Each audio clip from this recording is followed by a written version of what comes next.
What's up, everybody? It's your boy 𝕬𝖎𝖚 in the building again. We're doing another gameplay showcase, Marvel's Midnight Suns. That's coming out in December. I can't wait for that. Ghost Rider. Let's get it. Well, we've made it to our 12th hero showcase. Damn, this is the 12th. And we're going to deep dive into my personal favorite superhero on the roster. As always, this video is brought to you in partnership with Marvel and 2K. I want to start by sharing a quote from Avengers Volume 8, number 25. Everyone keeps telling me that I'm the worst Ghost Rider that ever lived. Like that's supposed to be some kind of insult. But what the hell have the Ghost Riders ever done? Except bring misery to themselves and everyone they love. Except die alone or go bat crazy. Also, this is Johnny Blaze doing the old man one. That's not how I'm going out. To hell with being a spirit of vengeance. I'm an Avenger. I feel like this perfectly sums up this week's hero, not just in terms of personality, but also ties in very nicely with his playstyle. By now it's obvious, but this week's hero is Robbie Reyes, aka Ghost Rider. I was about to say, which one are they doing? Now, Ghost Rider's playstyle is mostly focused on dealing major amounts of damage, but a lot of his cards have a trade-off that cost either his own health or they got both Ghost Riders. He also has his own souls meter to fill, and that encourages you to get knockouts with Ghost Rider himself. You'll also find that Ghost Rider operates best when he can spend a lot of heroism, so he'll pair best with heroes that generate heroism or have heals, since he'll be routinely damaging himself to fuel his damage output. Now, since Ghost Rider is my personal favorite, I'm going to take some liberties here, and I'm going to showcase more heroic abilities than usual. They're crazy strong, their animations are over the top, and their gameplay impacts are heavenly. Or should I say, heavenly? No, probably not. We'll start with one of his skills called Immolate that doesn't have a trade-off of health or cards, but it does act as a great setup for follow-up attacks. Immolate makes it so that enemies KO'd by Ghost Rider for the next 2 turns become ticking time bombs and explode in an AoE around them for extra damage. Damn. On upgrade, the damage is doubled, and I'd like to point out here that it's generating above average heroism as well, something that Ghost Rider will absolutely utilize later in the fights. Earlier I mentioned that you'll want to get KOs with Ghost Rider to build his souls meter, so let's explain a little bit about how that's going to work. Each knockout will increase his souls meter by 1 block. Once it's full, you'll automatically draw a Drain Soul card. Now, Drain Soul cards have Chain 2, they're lifesteal cards, and they have this hellish stacking capability. Each time a Drain Soul card is played, it'll give all Drain Soul cards an extra chain attack, but it's also going to increase the heroism cost requirement too. The idea here is to get as many knockouts as possible with Ghost Rider, keep filling that meter, keep buffing Drain Soul, and soon you'll be chaining every enemy across the map while keeping your health up with lifesteal. This can also be buffed with Hunter Friendship levels.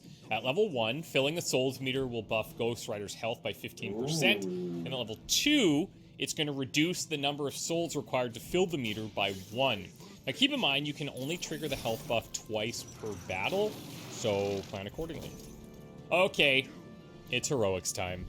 Now here's one of the cards that does have a big health trade-off for Ghost Rider.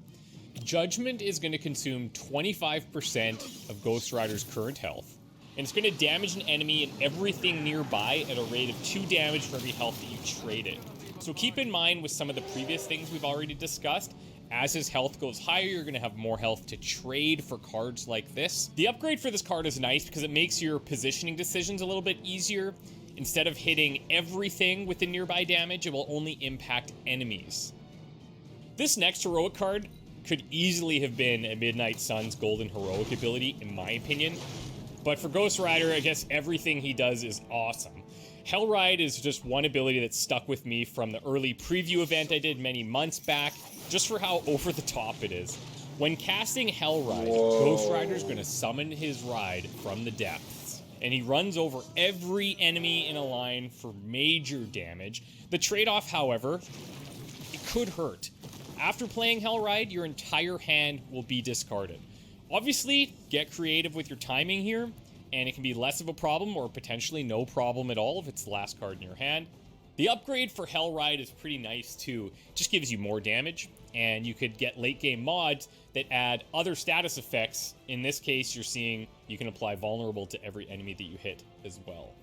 Last but certainly not least is Ghost Rider's Midnight Sun's heroic ability. Penance Stare is similar in nature to Judgment. It's got a bunch of extra Hellfire behind it. Penance Stare will consume 50% of Ghost Rider's health to target an enemy, and this time is going to deal 4 damage per health consumed. In addition, it's also going to fill your souls meter, granting you a drained soul card, of course, and we've already talked about how powerful those can become. But because of all of this, Penance Stare does have exhaust, so use it wisely.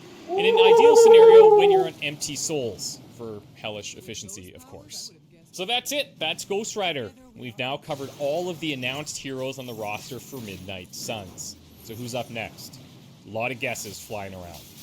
You'll have to stay tuned to find out, but have no fear. We'll return with a 13th hero very soon, including details on how you'll unlock them. There's been a lot of juicy details dropped on the social channels about the Legendary Edition and the game's DLC, so check those out if you haven't already. Thanks again to Marvel and 2K for working with me on this series. I've had a blast with it so far, and I can't wait to bring you the 13th hero very soon. Check out the links down below for all things Marvel's Midnight Suns, and we will see you again shortly. Cue the Hulk scream. Could be the Hulk. December 2nd, man, I can't wait. The 13th character. I'm trying to think, who would it be? I feel like it could go back to your character.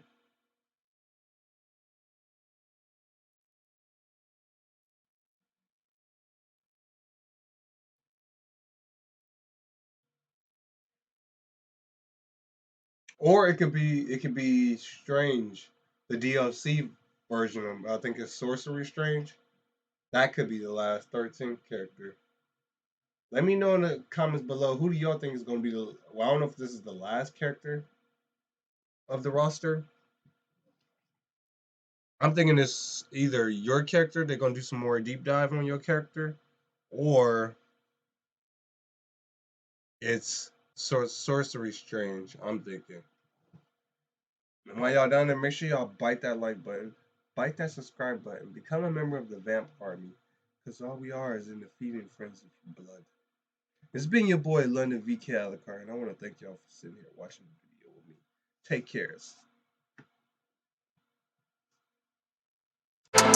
care.